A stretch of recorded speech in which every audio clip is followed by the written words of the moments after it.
English by the Nature Method, Chapter 28, the 28th chapter, In the Train to London. Mr. Miller and the three friends were going ashore from the steamer. Just before the travellers left the steamer, a great many porters came on board to take the travellers' luggage ashore. Some of them were speaking together.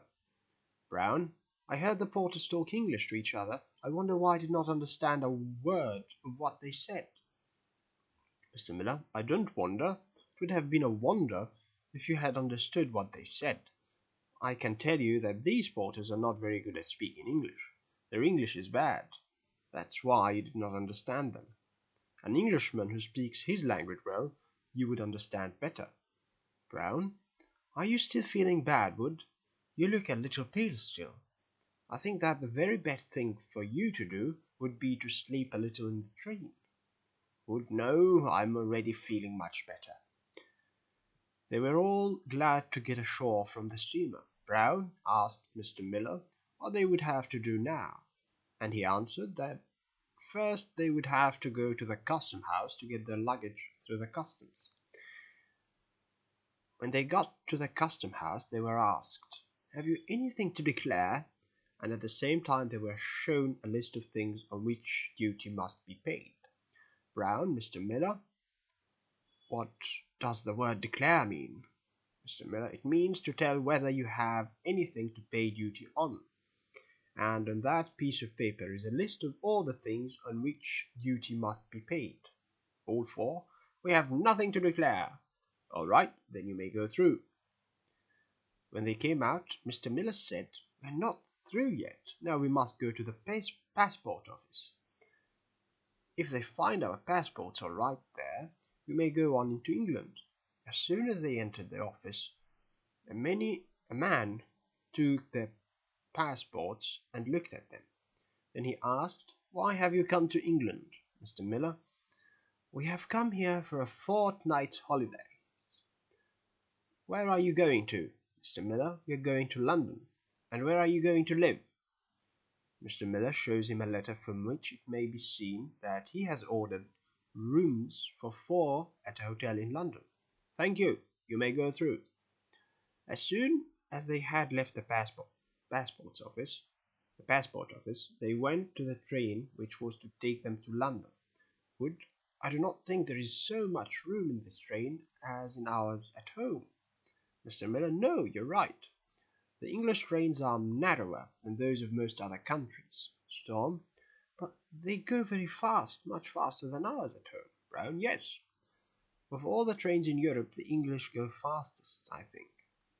At this speed, we shall be in London in a short time.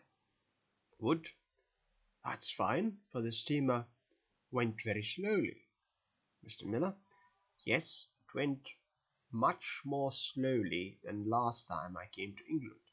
But it went most slowly when once 12 years ago I was coming to England. Then the wind was the very strongest and the waves the very biggest I ever saw on a trip to England. Storm, what large fields of grass they have in this country, and how many there are of them.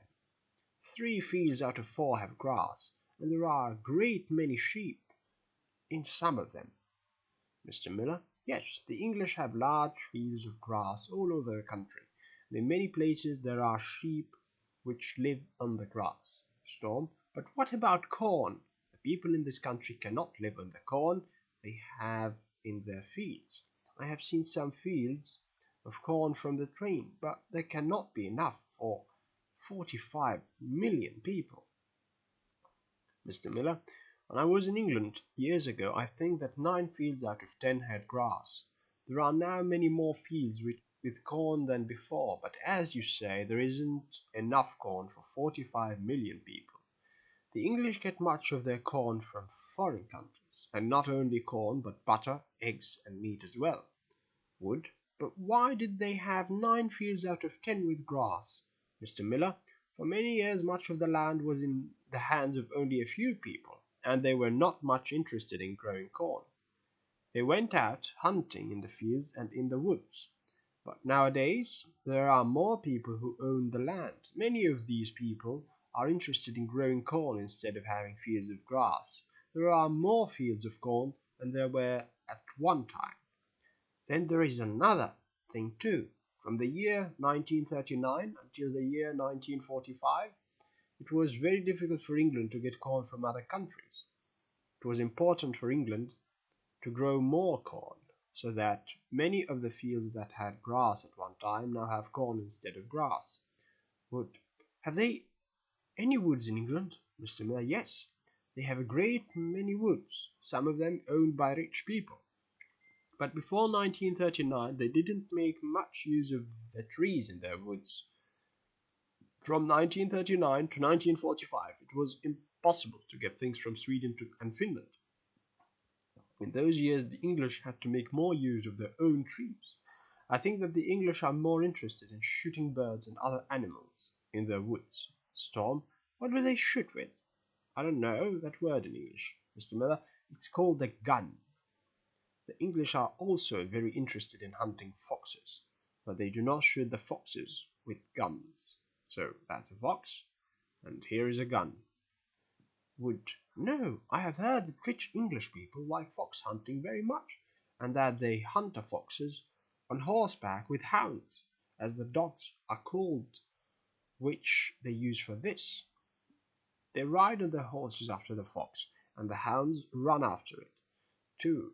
The fox tries to run away, but it cannot run so fast as the horses and the hounds, and at last it must give up running, and the hounds get it. Mr. Miller? Yes, that's right. And don't forget that it's only the dogs used for hunting which are called hounds. You'll find that many Englishmen like to go out shooting. They go out with their guns to shoot birds and other animals. But people go out shooting in every country. I have sometimes shot birds at home myself. Storm, that may be so, but instead of that, I would rather take a good walk in the woods and look at the trees and the many beautiful birds.